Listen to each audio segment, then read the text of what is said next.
Good evening, gentlemen. Evening. Good evening. How are we all? Doing all right, thank you. Yep. 2 weeks flies by, doesn't it? Here we are again. I know. Only feels like 2 minutes ago we were sitting around this little table. I know, it's just three of us again. Mm-hmm. It is. Come on, Obi. Obi's not able to be here, but you guys have just come back. You were away this weekend. Cambridge. We were. With your respective Yes, other it wasn't halves. just the two of us. Let's just make that clear. Wives and husbands came. Well, we've had Did you some have a big good time? birthdays. We had some wonderful times. So this trip was actually booked in January. Myself and Sharon booked it as a surprise for James and Andy, who had big birthdays this okay. year. So we had to keep it a secret So until... in my diary, it just said X. Yeah, like, Wow. do not book this Nothing. up. Yeah. X. Okay. So then we had to keep it as a secret until your birthday in May, James. Then you had to then join us on the secret until Andy's birthday in Okay. August. Right. And then we finally got to go away, and it was brilliant. So I mean, it was interesting because it Okay. got cancelled just Oh. before we were literally on our way, and they cancelled wow. the accommodation. But Jesus was phenomenal, and Okay. what would have continued to cost us, we ended up, I will say the figure, we ended up with £440 refunded Wow. for us to have spending money to go Okay. away for the weekend. So eating didn't have to be an issue. We went punting. Which is good when I'm joining you, isn't it? I mean, I like to jeez. eat. It's lovely. Lovely do. food, restaurant after restaurant and restaurant. Delicious. Wow, okay. Just You had a good such time. a treat, and was So so it felt precious. like an abundant treat then. Oh my goodness, favour upon Wow, favour. okay. The weather wasn't so great, but even that didn't stop us, did it? So has No. that lessened the blow of having a big birthday this year? Has that... Let's not talk about that. I'm still not thinking You're about still that. in therapy. Yes. I hate being 40. Nice try, James. Nice try. So yes, it was a lovely weekend. We loved Cambridge. It was lovely. I feel like we've been there 4 days, but there was still more stuff that we could have done. Okay. Well, this morning we did punting. And of course, when you travel along the river, it was a tour, you just see things you don't see from the Yeah. streets. Mm. And I we would suddenly imagine realised, so. oh my goodness me, we haven't seen a tiny proportion of it. We spent too long in the shops, didn't we, Joey? I'm saying nothing, Mr. Dunbar. I'm saying nothing. Right. Could have been far worse. Yes, it could have been awful. But no, it was lovely. So feeling very refreshed. Actually, I was exhausted. I'm not going to lie. Yesterday, I was exhausted. I've never walked so far in my life. Oh, really? We got Okay. back to the apartment, didn't we, at about 4:00, and I was done. I was absolutely exhausted. And I thought I was going to be exhausted to come back, get the boys this afternoon. But I feel really, invigorated. And I Okay. didn't realise... They must have been so pleased to see you. They were, actually. I wasn't sure. Yeah? Andy was like, they're gonna want to be near me more than you. I was like, Okay. right. I got in that door first very quickly. I was like, I'm not having that, Mr. You did, didn't Morgan. you? Because they were at our house, Yeah. my house. Right, okay. And so I had the pleasure of seeing the little keys, see mum and dad. But I missed it, the initial hello, because you was didn't in- help with the luggage. Listen, Me and your man were holding, getting the bags I in. had 4 days without my babies. And so you were gone. Absolutely. You I needed the didn't- code to our Oh. house, clearly, didn't didn't you, care Gwen? for anything else other than getting to see those boys. I was very ready to come home and see my babies. And thancefully, my eldest seemed to be happy to see me Oh, because I that's wasn't nice. sure. You're never sure, are Never you? sure. No. I could have got a blank like, Hi, oh, Mum. you're back. But we got some very nice cuddles. It was the Oh, longest that's time good. we've been away from them. So, Yeah, How is okay. it? yeah. Huh. So good times with good friends, good food, good company. It was awesome. Great. It was really great. And you've come with a topic tonight. I have, because interestingly, confession, I have never been away for a holiday or a weekend away and ever gone to church. Other than if I visited Guernsey or something Okay, and see my old yeah. friends, I will go back to my old church. Yeah. And we're all sitting around going, do we want to do church together or do we want to go to a local church? And we all decided to go to a local church. And interestingly, the first thing you say, hey, how was the weekend? And how was church? Because you knew we'd gone. And it instantly brought to me, it wasn't our home. Okay. And I just thought it would be a really lovely conversation to bring to the table tonight. Church, what's it about? What do people expect it to be? What should it be? What's its purpose? because it just stirred up some stuff for me. I wasn't in my home on Sunday morning, and it would be really lovely for us all to talk about this. So, Obi, we're sad that you're not here because we would love to have heard what you had to say about this one. So, Obes, watch out. We're coming to ask you. We will have this conversation with you. We should dial him in, shouldn't we? We somehow to this? should. Yeah. So, yeah, I think that would be something very aware that we've all been around this table. We've been in and out of churches all around the UK from the different places that we've come And from. outside the UK, if we've got Obi joining us. Absolutely. So he's got extra perspective to bring on that. Absolutely. I just think it'd be good. What does church, what's its purpose? What do you think about it? What should it be? What are people's expectations of church? Does it match up to it? Doesn't it? I think there's a whole big conversation. Whole thing that We'll be here all stirs night. up. So, yeah. That is the topic. Wow, where do we start with I a know. topic like that then? You can tell that this has been, I had, 3 hours in the car on the way home, just going, oh, yeah, this has stirred up a lot of stuff for me. Okay. I think something comes to mind immediately. I think church, what we get out of church, and when that's immediately that sentence is bad because you're not really supposed to go to church to get at what you're not supposed to take from church. Of course you do, but it's what you put in is really important, and it's about what you put in is kind of proportional to what you get out, I'm finding. And the thing that comes to mind is it was 2016 and we felt really clearly as a family we should come to the Welsh Church, or it was TWCF Church. And it was we prayed about it, and 3 out of the 4 of us in the family felt a real prophetic confirmation. Yes, go to this church. And so from week 1, I remember coming to Stuart and saying, Stuart, I'd like to join your church, etc. Some sort of conversation like that. And we were in. Mm-hmm. We were committed straight away. Yeah. We didn't dither. Yeah. We're like, this is our home. And as fast as we could, we put roots down into our new family. So even though it didn't feel like home initially, it actually was home at the same time. Because we made that firm commitment. We are coming. Okay, so fast forward a long way back. You're first coming to faith. Why did you go to church? Okay. It's because that's what you're supposed to do. I think is actually, you're supposed to do that. If you're a Christian, you go to church. That's, I don't know where it says that in the Bible. But it's what you're supposed to do. So you rock up to church. Do you have any expectations of what it should be? Or are you there as a new believer of faith and you're there and you're just trying it, sucking it and seeing? Good question. I'd had really, really minimal church as a growing up person, as a child. A little bit, but it was a very early childhood. So actually, and that was just when you were dragged to church by your mum. So it was a very different thing. So going as an adult to church with my new faith, I don't think I had that expectation. I knew there'd be a person at the front doing worship and doing a preach, and you will sit down in pews or chairs. That's about it.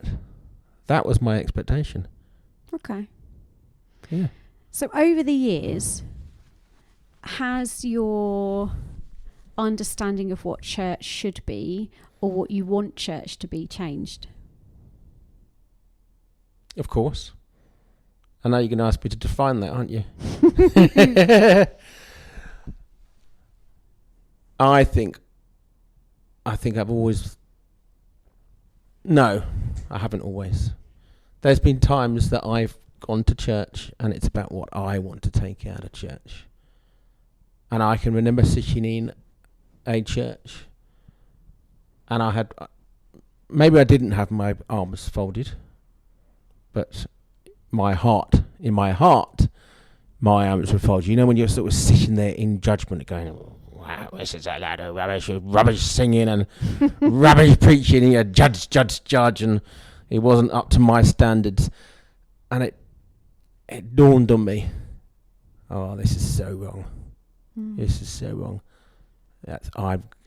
I've got to bring what I can bring. What I'm bringing to church might be tiny, but it's an attitude, isn't it? It's an attitude of, I will bring what I can bring to church. And so, I haven't always had the mentality of bringing stuff to church, but ever since that sort of realisation, this is years ago, I've always tried to bring something and not just sit in judgment of church. So what's my expectations? Maybe my expectation is, what can I do? That sounds a bit grand, doesn't it? no, And not at perfect. all. I don't think that does. Yeah. So, what is church to you? It's always all about me today, isn't it?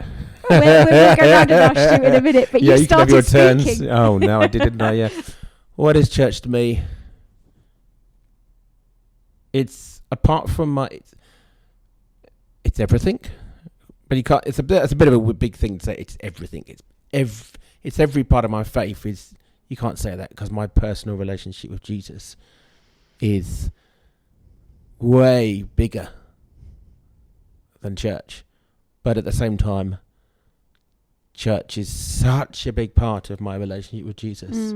It's such a big component that I can also say that church is every part of my faith.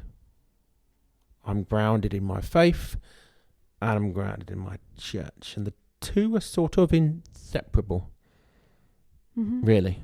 I don't think for me I could have one without the other. So church is... We've been talking about this before pressing record, but we've been saying church is family. And it is. But it's more. There's a depth that the word family doesn't really express. It is family, but it's deeper than that. It is my everything. I don't have a word for that. Beyond the word family. Stuart, this is a hard one for you, as you work for the church and have done for a very long time. How many years have you worked for church? Not just this church, but churches in general. Full time since 1997. Long time. It's quite a while, given that it's Absolutely. 2024 now. So So my 27 yeyears. my 20-year-old child would go, anything beginning with 19 is just ancient. So that is Last a long century. Yeah, last century. So that is a while, isn't Oh, it? don't say it like that, because that definitely makes me feel really, really, really old, and I'm not Yeah. ready to feel like that. So this is a difficult one, because there's almost two hats that you wear, or do you not feel that it's two hats? Because you work for the church, and it's a calling that the Father's placed on your heart, and there's you as a son of the King. So what is church for you? What does it look like? And unpack it a bit for us. So I was really intrigued by listening to James talking, because I think our language around how we talk about church is sometimes we're grasping for words, and we, not that you were, but we use words in ways that imply certain things about church that we then want to rewind and undo before making another statement. So James talked several times about going to church, which I thought was really interesting, as if it's a thing that we aren't, and we travel from where we are to a place called church, and then we're at church. And yet later on, when James was talking, he talks about it being much deeper and more personal than that. So it's both a thing that we go to and something we're part of all the time. And for many people, church is a building. Yeah. It's a physical place that people go to perform certain things, have services. And I looked up, knowing we were going to be talking about this, I found on the BBC revision website, this is for the RE GCSE revision, it says this is their definition: the main function of a local church or chapel is a place for people to go to worship. This includes people attending church services or visiting the church for private prayer. And I think that probably it sums up what people think about it, which, I mean, I wouldn't pass somebody for their GCSE if that's what they wrote, probably, because you think, no, that's not it. It's a thin slice of the cake. Yeah. But quite a thin slice And of the it's cake. partly the language is tough, because I would say, in answer to your question, Joida, that we are church, that we're churches. Jesus used the term church. He said he would build his church, and the word means an assembly, a gathering of people. Assembly is the actual word that's there. So it's a Greek word, ecclesia or ecclesia, hence ecclesiastical and ecclesiology and all those kind of words that link with that. And it isn't a religious word particularly. It means a gathering of people. So in the Old Testament, it's used for times when people gather, they assemble. So it means an assembly. So there's always something corporate about it. It's not just me. Yeah. Jesus said he'll build his church. So it's something that's plural. It's bigger than me. It's involving lots of people, and they all belong to Jesus. So that's the second thing. So it's an assembly of people that belongs to Jesus. So in that sense, it's universal because it's bigger than one place that I attend.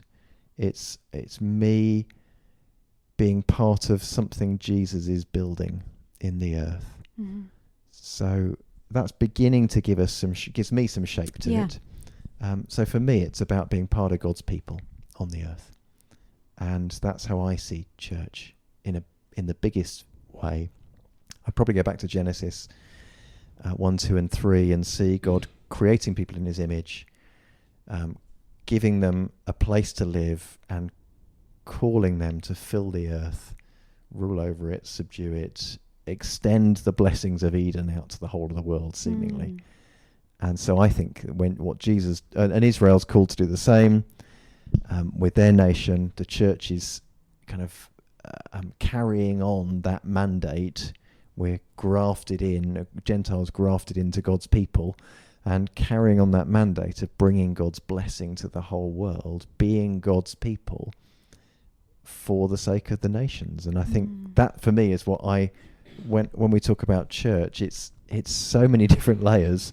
It's this big global people of God that I get to be part of because I'm a child of God. I'm a Christian, so I'm automatically part of the universal church. That's exciting.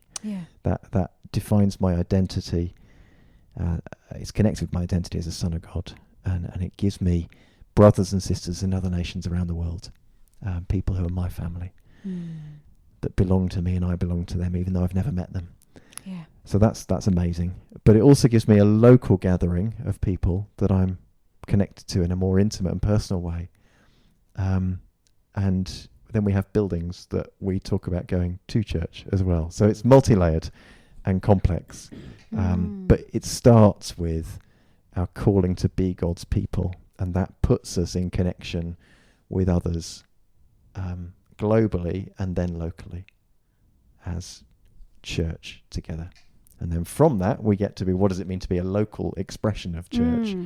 And then that's another conversation, or it continues the conversation that I think we need to continue.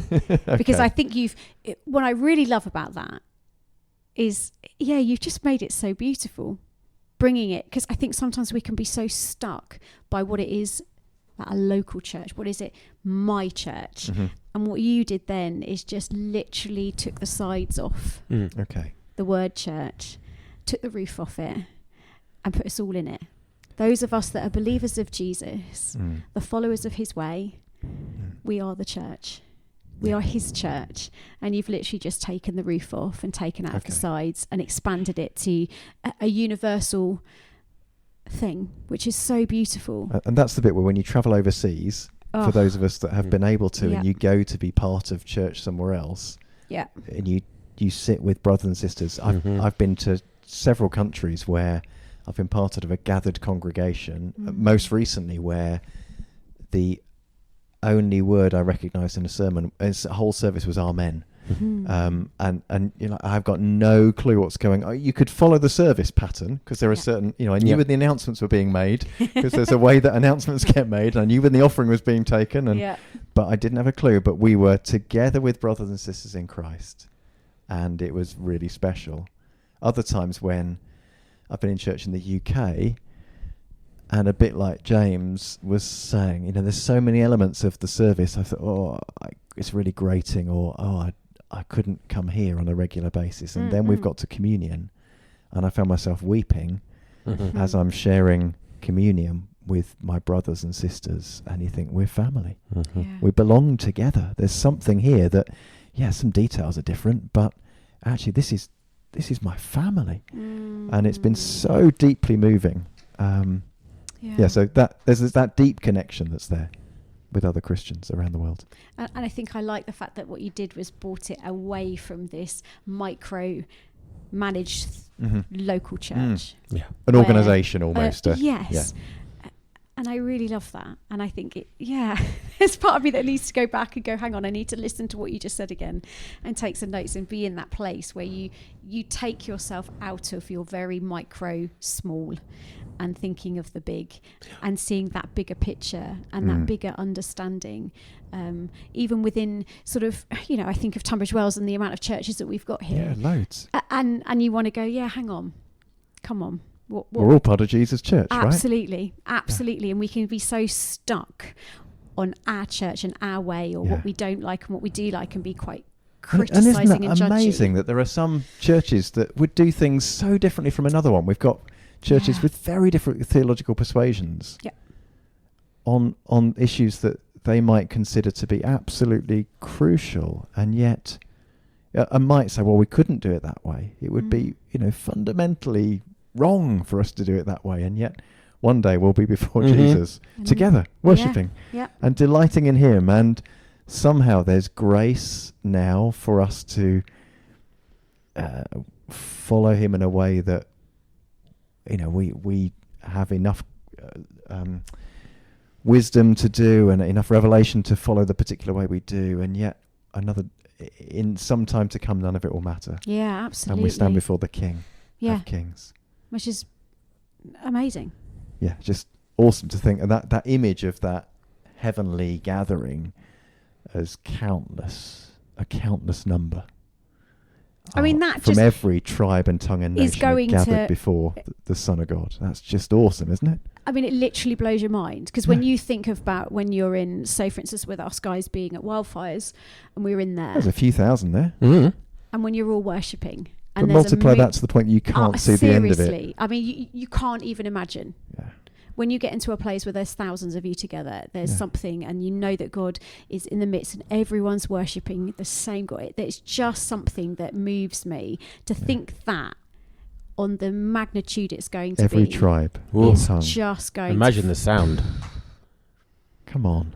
I mean, so when you say what's church, that's it. And it's from all the ages. Yeah. You think in the book of Hebrews, when it's talking Hebrews 11, people who live by faith, and it's going back to the Old Testament heroes, if you like, or saints that weren't any heroes necessarily, but Old Testament saints, these people who've lived by faith and even been persecuted and killed, but they didn't see what we get to see, and yet there's this sense of being cheered on by them, or and that sense of this community that spans through the ages and across the globe.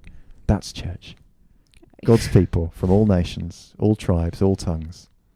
That's what we get to be part of. And so we are part of it by birth into God's kingdom. Theologically, we're part of that church. But then there's the day-to-day expression of, well, what does that look like? How do we live that out? Because theologically we've got that as a reality. But what does it mean to be part of that? And how do we live that on an actual tangible basis? I mean, that's the hope of the glory that's coming. That's not being stolen. That is not just a little figment of that is fact. That is happening. Absolutely. That is going to happen. That we are all going to have. That is our hope. That we have this eternal, which is amazing. And yet we're here today. And that's such a long way from leaky roofs, chairs, coffee rotors, dodgy church organs, Do you know, bulletins, whatever it Yeah. might be. That those two things seem worlds apart, don't Yeah. they? even while we were away at the weekend, we discussed the leaky roof here. We did. And how to get round it. Yeah, quite. So you've answered that. What is church? Sort of biblical, grand, I think global Yeah. way, I think. What is church to you right here Local. on your Okay. doorstep? So what is this church almost? Yes. Okay. Because I Trying to take off your pastor's I'd hat. still want to go a little broader, because I think church in the town is still important for me, church in the community where you live. So the fact that we're Christians along with other Christians in neighbouring villages, towns, communities, I can't get away from that, because that it does feel important. But then you bring it down to a community that we're called to be part of.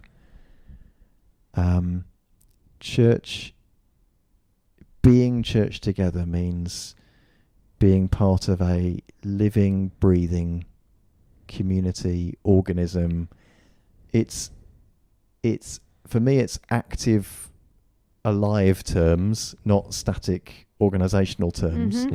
I mean, Paul talks about the church being a building, which is kind of the closest you get to something that looks a bit more static. But even then, it's being built. It's under construction. Yeah. There's still an element of each block being placed upon another block. It's a community of people belonging to Christ who are journeying together to become more like Christ and to serve him, fulfill his call on their lives. So it's the global call to be God's people, then brought down to a little microcosm in a place, because we're still called to be God's people. We can't do it across the whole globe, but we can do it in our world, and we're called to be that, to cheer one another on, to serve God together, to grow in Christ together, to be a community of God's people in the local, in the same way as the global is called to represent him across the face of the earth. I don't know if that answers your question. Yes. Okay. But I'm still looking for the more personal answer, I think. What am I missing? Am I theorising rather than making it personal? I think for me? you're answering intellectually, Okay. but I'm asking You're for something emotional. Yes, give me your Okay, that's heart interesting. answer. That's really interesting. I'm going to tend to go to the intellectual I know. answer. Because that's the way you. That's the and that's also the way you tick as well. I'm wired. Yeah, if you ask me a question, that's going to answer you. Yeah. So no, answer from the heart, if you can. I could tell you why I love church. This church. It's because I get to be together with other people in a way where there's, and it's not always the case, but there's a level of vulnerability and honesty and sharing together with us a shared hope that we might see God and be more like him. And I think it's a mutually supportive in group of people, environment, where I love the values of our church. I love the people of the church. I'm so encouraged to see people growing in faith. I get so much encouragement from other people, as just by watching sometimes, watching relationships form and grow, and watching people engage with God and his purposes. It's a place of life, a people of hope, to see people trusting Jesus when life's just kicked them again, and yet people are turning back round to say, no, we're trusting God, we're pressing through. I think church is amazing. There are so many things I could say about how amazing I think it is, but where else do you go and have to sit with people that are so different to you? Where else do you get the opportunity to learn from others that their life experience is completely different?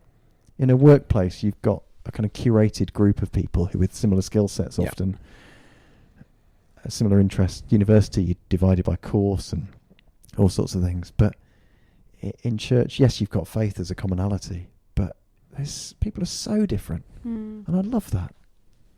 I love the diversity. the complexity, the awkwardness of church, the fact it's hard work, because you've got to love people, and they're in your face, and you don't always like them, but you got to get through that and love them. Yeah. And isn't that brilliant? Mm-hmm. You don't have a choice. Mm-hmm. Wait. Yeah, I think read your quote out, because I think what you have just said then, that in an environment of a whole bunch of people that are very, very different, and we're called to choose and love, it just brought up the quote that you read before. Okay. This was read a quote that from to us. C.S. Lewis, Yeah. Mere Christianity. And it's a quote about the purpose of the church. And he said this, the church exists for nothing else. And he's going to say the word men, but he means men and women in this. So the church exists for nothing else but to draw men into Christ, to make them little Christs. If they are not doing that, all the cathedrals, clergy, missions, sermons, even the Bible itself are simply a waste of time. God became man for no other purpose. It is even doubtful, you know, whether the whole universe was created for any other purpose than to make people little Christs. Draw them into Christ and make them little Christs. And that's what one of the many things I love about church is, at its best, it's a group of people who are walking together to become more like Jesus. They're journeying towards him and fulfilling his call in serving him in the place he's placed them, bringing something of God's kingdom to those around them. And we do it imperfectly. Yep. We do it with our own limited ability to see what we're doing, to understand what we're doing, to know what we're doing, with mixed motives often, but yet it's still brilliant. Am I getting anywhere near an answer that you're happy with? I think so, yeah. I don't think you're very good at answering. I don't think you can separate what the answers you've given are very you. Okay. And I also think it's very different when you are somebody that are called to be a leader of a church. You're always going to come at it in a very different place. Okay. Because you're there to serve. Your calling upon your life is to serve and to encourage and equip the people in the community that he's placed you, to equip and encourage them to walk their lives out with Jesus. And we're kind of, and I hate using this word, but I think it sums it up, the consumer, where we can all of a sudden walk into the church and we're going to come at it in a different point of view. Okay. So I think when you are called to a leadership of something, and there is such a call, you're going to see things very differently, because the call and the way that you see it and the way that God has placed it in your heart, you're going to have the answers, I think, that you've given. And I don't think that they are detached in any way. I think that's the beauty of the call that you have and the way that you see the church, because of the Father giving that to you. And over the years, I'm sure it's deepened, and he's done a lot of other stuff in showing you. Because I think I don't know about you guys, but for me, definitely, probably more this answer to you, James, but a question to you, in the fact that it's definitely changed for me. The more I've done life with Jesus, the more churches I've been to, and the more challenge he's brought to me as to what I'm seeing church is. Well, tell us about that. What's it becoming for you?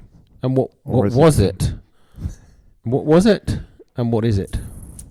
So I started going to church when I was, 12, 13. I've said this before on podcasts that I didn't want my mum to go to church on her own. I had a real hang up with people doing things on their own. I think because it was my own anxiety of doing things by myself. I hated others, and started to come in, and it became a place where I grew. It became a place where I started to know who I was in the eyes of somebody that was calling me into himself. And that sounds such super spiritual language, but he was calling me to get to know him. So church in those formative teenage years shaped me to know who I was in him, because he was calling me into this place. And I was we travelled around an awful lot. So I went to lots and lots of different churches, and God really used different people at different stages in those churches that I went to to kind of cement me and to cement him to me. Okay. So really, I got to see other people's relationship with Jesus. That spurred me on and encouraged me and challenged me at times. So church became this place, it was this safe place to learn and to grow about this faith that I was walking in and my mum had started walking in. And now I think the older I've got, the more I feel called to the church. And that's a really strange one because I feel called to it. Yeah. And that means I feel called to investing in creating family and creating family that's within a community. That is, when I look at it scripturally, when I look and I'm sitting in the New Testament, well, actually even going back, when I look in the Old Testament and see about how the Israelites lived, and I start seeing about this culture, this stuff and the family that they were breeding. You know, I've been sitting in Genesis that I absolutely blinking love. And you've said to me before about looking at my Old Testament, I'm scribbling all over this because I'm just like, oh my goodness, how have I read this and not seen this before? And just seeing this stuff and the way they did things and the way they were together and all of these things, God's opening my eyes more and more as to his heartbeat for his people. And we are his people. Anytime we come into the family, we accept Jesus, we're looking at Jesus, we're wanting to know, who is this man, who is God, and hang on, who is this Holy Spirit, who is this, what is this thing that's stirring in me? And then you start to find out and you start to go, okay, I want to give my life to Jesus. I'm not really sure what it's all about, but you know what, God, I give my life to you. Then all of a sudden you're into this family, and there's this beauty about what Jesus starts to do in gathering people and teaching the disciples and all of these things about how to live life, how to see things, there's such a beauty about it that I feel so called to want to bring people into that place where there's a safe place to come and get to know who Jesus is. This place where they feel that they can belong. All weekend, what did we see? Bus after bus after bus that had a huge sign out front. This is a safe place. Okay. Day or night, this is a safe place. Interesting. And that whole beauty of the church being a place that will be a safe place, not a perfect place. And anybody that's been let down by church, I want to go, I'm really sad that that's happened. But this is not a perfect place. Because nobody in church is perfect. We're flawed. We've got our brokennesses, we've got our stuff, and we're all just here trying to be. I mean, that when you read that quote the first time, it punched me in the face. The second time, it punched me in the gut. Trying to be made to be little Christs.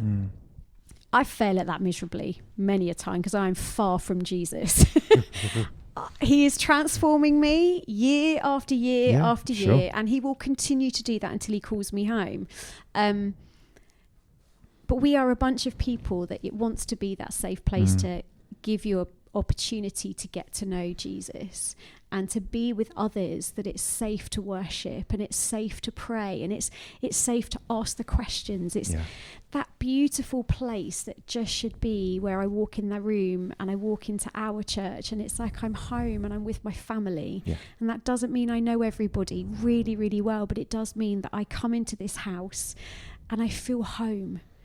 I feel like I can take my shoes off. I do. I take my shoes and my socks off. I can't be worshipping Jesus with shoes on. I can't do it. I know Nat feels exactly the same, which was a real joy when he came back. I was a bit like, Judith has said to me, look, there's another one. I was like, Nat! He's like, I can't be in the presence of God with my shoes on. I can't. So sorry if nobody likes feet, which my husband doesn't. My feet are out and I do apologise. But it's that place where I don't feel, I'm not apologising. I'm here. And there's something so beautiful. So church has been somewhere where I've grown, somewhere that I've learnt about Jesus, somewhere that I now really feel called to. It's a place where it's a house and a home that I want to have, that when you come on a Sunday, the overflow of your week is that Sunday you want to come and celebrate with others.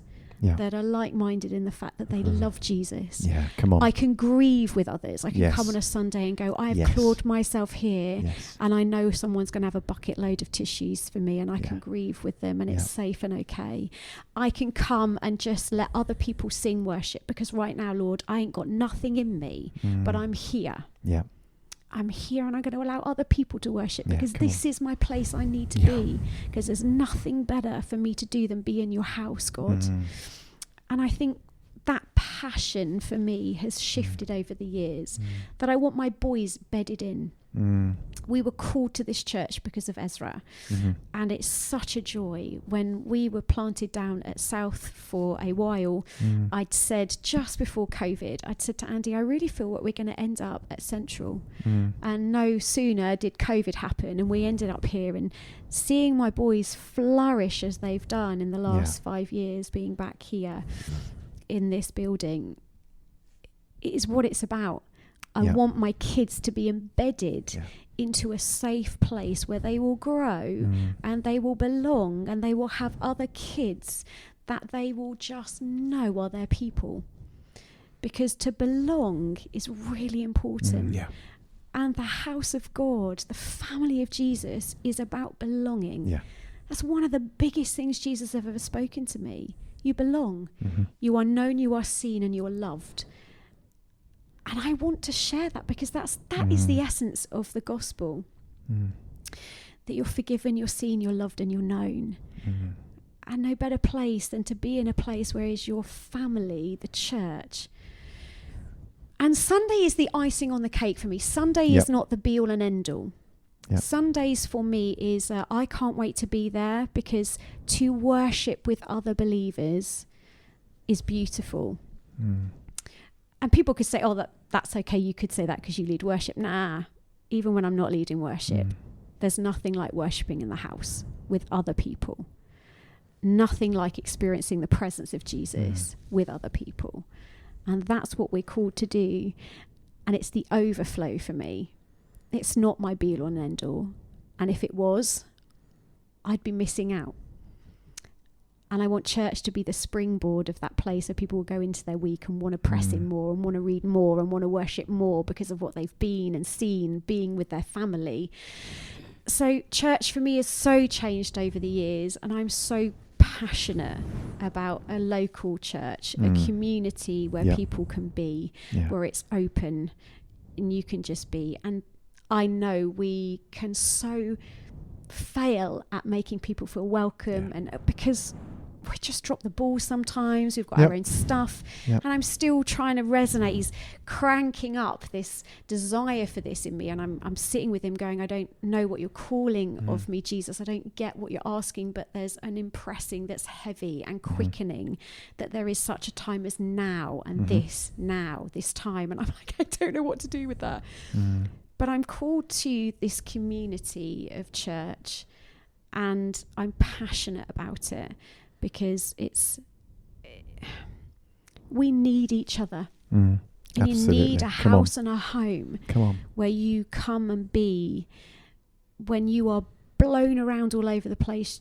Everywhere else, you've got to have somewhere that you can anchor yourself to. And I'm anchored to Christ, but I'm anchored to you guys. You're my family, you're my friends, you're my people. I ain't going anywhere else. I'm not going for tea and sympathy. I'm going to you guys to say, pray. I'm coming to you guys to say I'm struggling. I'm coming to you guys to share my joys and you're my people that get it in Christ. And that's beautiful. And we're going to need it. Like they needed the air shelters in the world wars.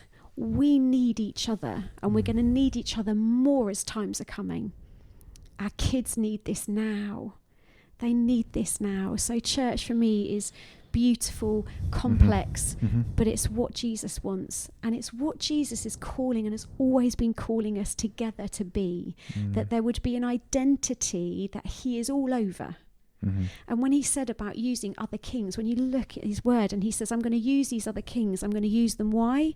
So that other people would know that I am the God. And that's through his collective people, his family. So as you can gather, I bubble over with this thing that I Yeah, love about yeah. church. And it's not just about a Sunday morning. Sunday morning is the pinnacle Okay. of my week. So when I Yeah. get for us, there. for us as a local church, Sunday morning's the largest gathering we have of people. Yeah. So it has tremendous value in that sense because Mhm. it's a way that we express our worship together with the most diverse group that we can assemble Yeah. in one place. And that's really powerful and really important. We get to share kind of key messages that Mm. we are harder to do in smaller groups.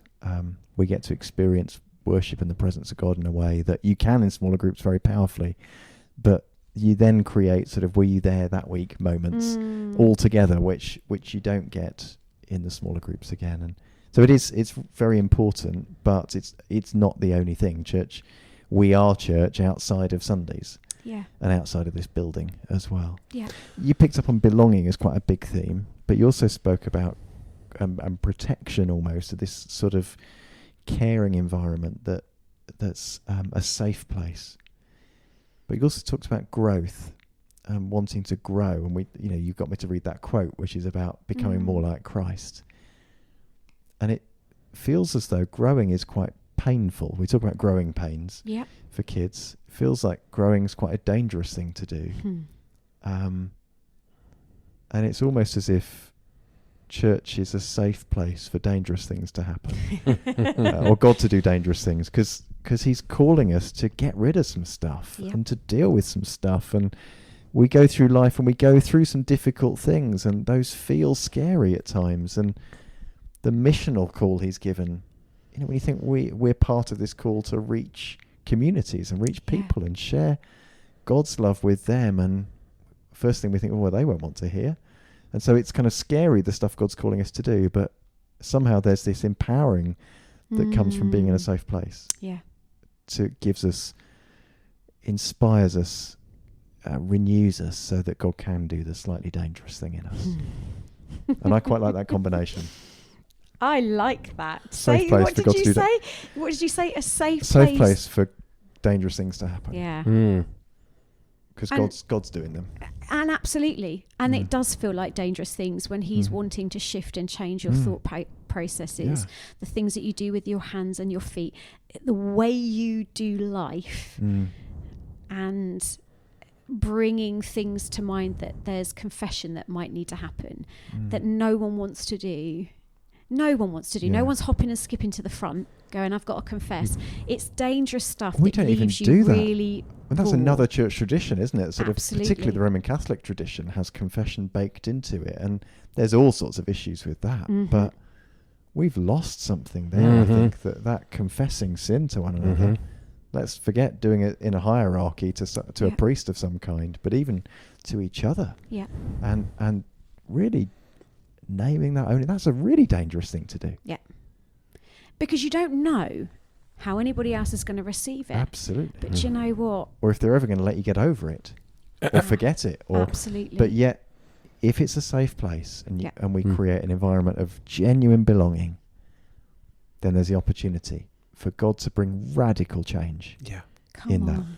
that. Okay. That's what church is. Absolutely. I want to throw a spanner in the works Oh, hello. Go for it. because we've been describing a really idyllic church. We're describing our church, Jay. Yes. An idyllic from our point of view. Okay. Yeah. Because the three of us are right in the midst of church. Yep. But as we've been discussing this, I've been really troubled thinking about people that don't get bedded into church, Yeah. and the ones that come once a month or not every Sunday, and they don't engage in the Yeah. community, Yeah. and they leave straight away. And what is church to them, Wow. Okay. and how? I'm struggling to put into words. No, it's a great point. Great. Because we're talking about We're talking church- about an idealized form of church, aren't we? because we're right in the midst of it. So it Okay. is. Yeah. We have got ourselves bedded in, so it is great for us. But church isn't great and amazing for everybody, including people in our church. Yeah. because Fair point. And probably including some of those who have been right at the heart of things, but actually through life circumstances, whatever else now, don't feel like that. That can double, treble the increasing sense of pain that people carry because they don't identify with some of the lovely cozy things we've just been talking about. They feel marginalised or on the edge of something for whatever reason. And another spanner, if you want to call it that, we've been talking about growth. But there's people that you see that you may not get to know these particular individuals, but you see they don't seem to move on. They will continue to come and not engage. And maybe one day they'll disappear, but you don't see some individuals growing. They stay at the edges. There's an interesting one. That's why I called it a spanner. Yeah. I think it's an interesting one because I don't think any of us can really know what's going on the hearts of anyone. And it is, and just to be clear, you'll get this in every church. You'll get this in excellent churches like ours. Yeah. You'll always get the ones that hang around at the edges. And if you were to describe how you are growing, or I was to describe how I am growing, I think there'll be some areas where there is some progress, and there'll be some areas where there isn't. And yes, I suspect that's true in everybody's life. And like Joita said, you'd be a braver man than me to point out those that are growing and those that aren't, because so much of it is unseen. Oh yeah. And I Massively. think you probably, as close as we all are, there'll be things that you won't see that are growing in me. Yeah. Because they're heart things. They're internal. Yeah. Their thought process changing. There's heart thawing out. There's shift and changing. I think we've got to be careful that we're not looking for a constant external thinking, oh yeah. Yeah. Because no disrespect, I've been in places where there's been situations and people that have looked like they've moving forward and there looks like there's loads of fruit, and let me tell you, I tend not to all look of at a that these sudden days. it was revealed and it was ugly and it was lies and it I think we have to be so careful that it's like, as a worship leader, don't ever look at what other people are doing and judge that if 50% of people are sitting down that they're not worshipping. You don't know what the Lord is doing or saying, and maybe they're having a moment. Although if they've all left, something's gone wrong. Absolutely. If they've all left, you better stop. That's a bit different. That's the extreme. Yeah. So I think we can't ever really judge.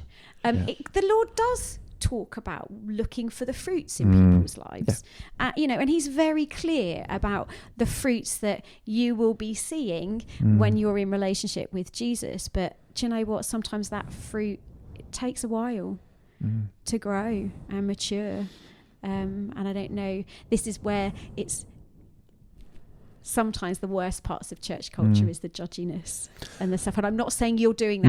No, I wanted to make that clear. Actually, I actually know you're not doing that. Talk about these people with a broken heart, actually seeing people not connecting and not apparently growing. I think that's hard, and so this is where every local church is imperfect, which is why I like to paint the picture of the heavenly, global, all-age church, the one that spans all ages of history, just because that it's not some kind of heavenly ideal that we strive for. It is the heavenly reality that we're part of. And yet we work it out locally in a very imperfect way. We've talked about welcome, but belonging is fraught with difficulties because we're all individuals and all of us belong with our own foibles and our own hang-ups. And if you take it to a family level, a biological family level, people feel excluded from events and excluded from some things, and we all relate to our own families in some slightly awkward ways sometimes, and then so it's we're brought into this dynamic, multicultural, multi-ethnic, multi-age family of the church locally, but that's no easier. In fact, it's harder because you've got cultural barriers and differences and expectations, and so belonging in that is a really complex thing, and it takes work.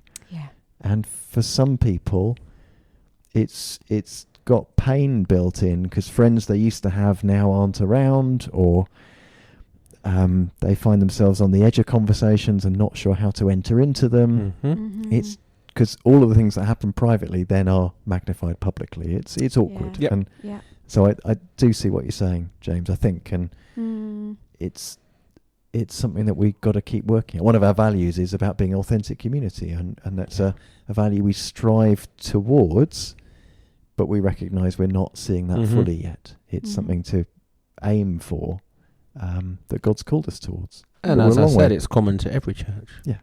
Yeah. It is the difficulty of humanity, isn't it? Yeah. Basically. So,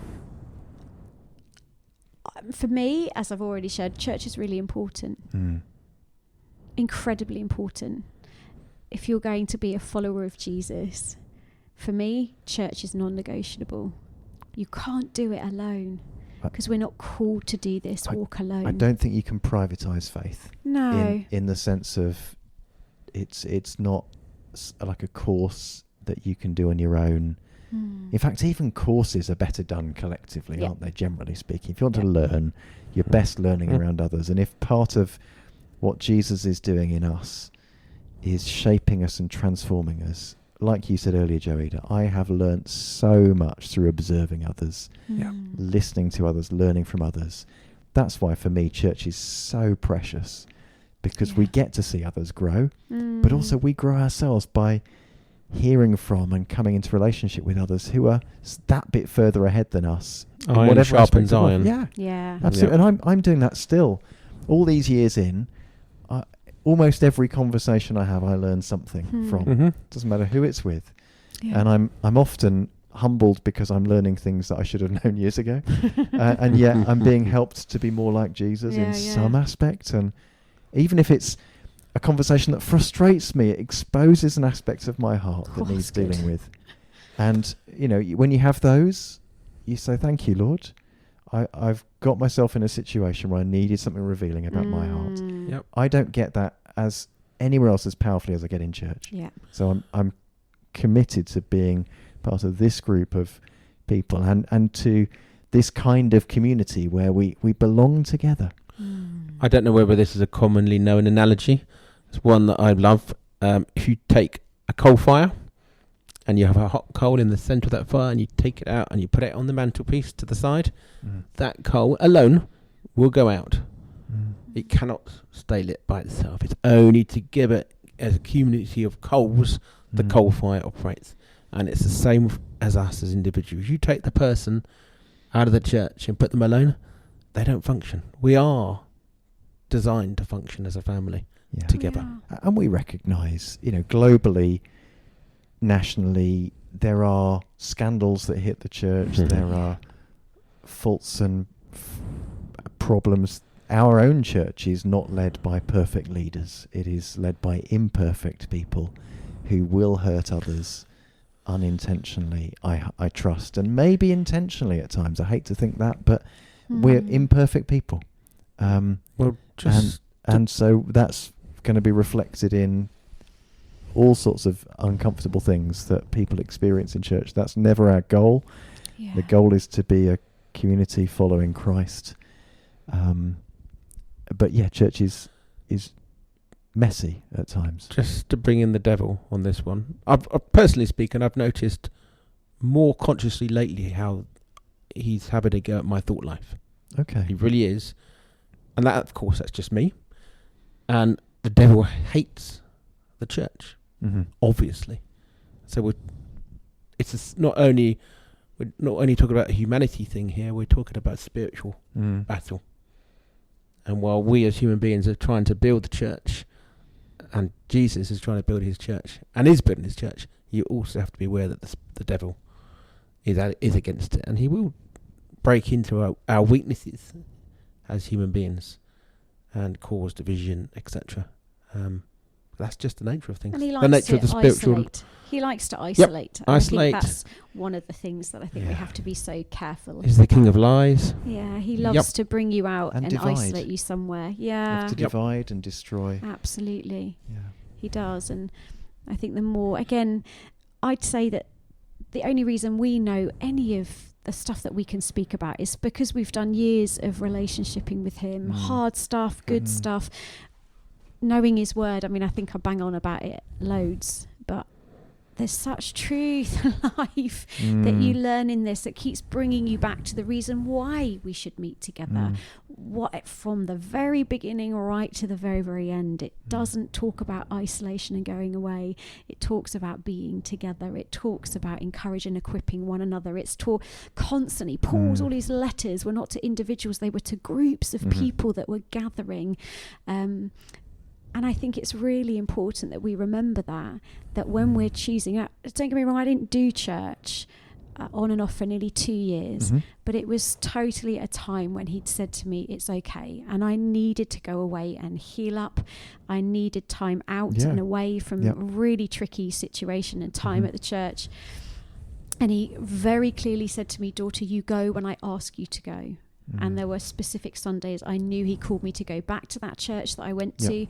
But other than that, I was released and free to be able to go to other churches or not do church. And this went on and off for about 2 years. And it was right, and it was spirit-led, and I was in accountability. I had told people that I trusted and knew that were going to challenge me and kick me up the backside if I needed it. Good. But I took that season away, and it was right, because I needed some healing, and I needed to hear things that I'd been sitting on that I felt God was saying to me, and I didn't have any evidence of it. And within that 2 years, I got that evidence of the things that he was speaking to me, which brought healing and restoration that needed to happen outside of that. But I was within community of other believers. So there are times when there's that. But on the whole, if we are being dragged away from meeting with other Christians, I would challenge the very heart of why and would ask the questions of those believers, why? Where is it scripturally? Where is your heart at? And what is the real reason that you don't want to meet with fellow believers? Because we've got to focus on Jesus. Listen, the can't I get. Yeah. And sometimes it's actually they've got people in their lives that are doing church with. And if there's a can't, what can we do to help? How can we serve? How can we connect you in? How can we help you belong? Come on. Because we want to. Absolutely. Right? Because it's right. Yeah. It's where growth is. It's where growth is. It's where truth is constantly spoken and challenged upon us. And it's a joy to be with people. Even, listen, Sunday mornings aren't always a joy. Being in church community is not always a joy. And when you said, we're talking about from this idyllic and wonderful place. Yep. Listen, I speak passionate about it, but don't get me wrong. There's frustrations, there's irritations. It's not perfect. It isn't. And even in the midst of stuff, it isn't. We have some services where you go home and say, wow, God was good. And yet on a practical level, there's still a list of things you could tweak and change and do differently. And we would probably have different opinions about what we would do differently. Yep. But we're not seeking perfection in some performance. Absolutely. It's about being a people of God, in God's presence, called by him, shaped by him. And to use your phrase, Joida, that was not your phrase, but a phrase you use a lot, doing life together, but journeying together under Christ to be his people on the earth. Absolutely. Being shaped and changed by him. That's what it's all about. Yeah. And that's bigger than a perfect service. And church is not a service. Correct. And that is a mentality and a shift that we sometimes need to challenge ourselves on. That church is us being the church when we meet together. It says, when two or more are gathered, I'm right there in the midst of you. That's Jesus. Sunday services are not the church. The Sunday service, if that's what your work, it is the church gathering. Come on, that's what that is. That is exactly it. Assembling together in the common thing to want to worship Jesus, want to seek him together, corporately, to take communion corporately, which is just beautiful, absolutely beautiful, and to hear from his word. And that's what a Sunday service is for. And when we lose focus on that's what a Sunday service is for, that's when we get disappointed and let down by church. And it's taken some years to shape that and to free you up that a Sunday service is not the church. Mm-hmm. So, yeah, I've loved talking like this. I've loved it. I knew it would be a good one.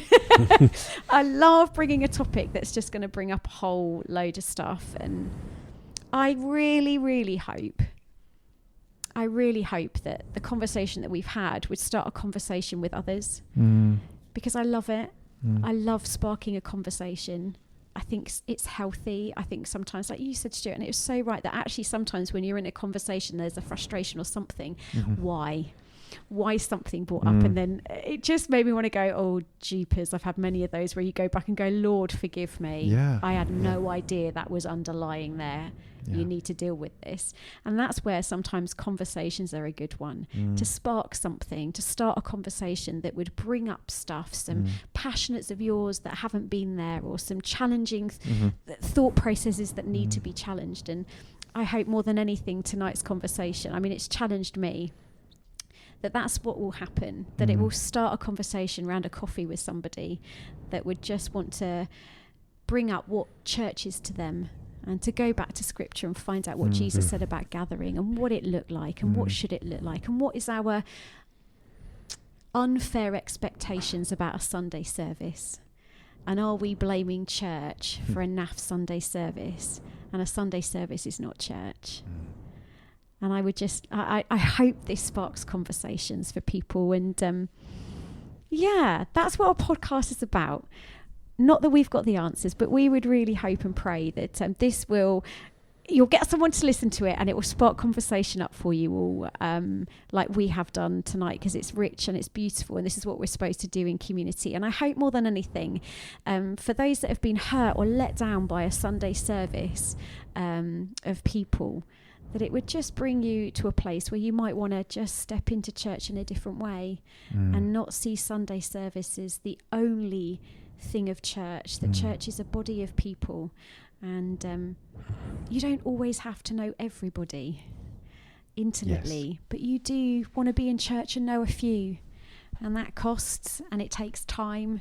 But if you've been let down by a Sunday gathering, I pray that you'd give it another try, and come in with a new mind frame of what that's about, and that you'd give it another try, because Jesus is worth giving another try with his people.